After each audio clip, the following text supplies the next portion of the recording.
मानिस जो दुष्टहरूको सल्लाहमा हिँड्दैन, जो पापीहरूको मार्गमा खडा हुँदैन, अनि गिल्ला गर्नेहरूको संगतमा बस्दैन।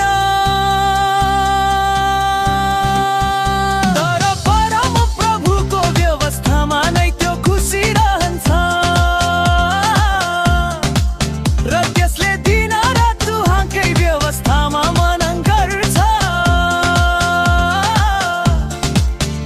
तर परम प्रभुको व्यवस्थामा नै त्यो खुसी रहन्छ, र त्यसले दिनरात उहाँकै व्यवस्थामा मनन गर्छ।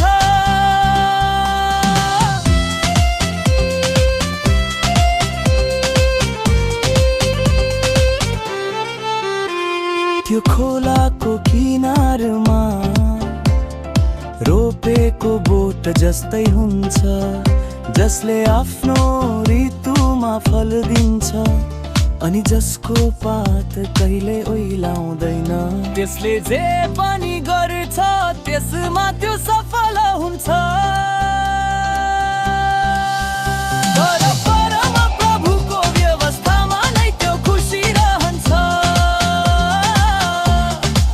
र त्यसले दिनरात उहाँकै व्यवस्थामा मनन गर्छ। तर परम प्रभुको व्यवस्थामा नै त्यो खुसी रहन्छ, र त्यसले दिनरात उहाँकै व्यवस्थामा मनन गर्छ।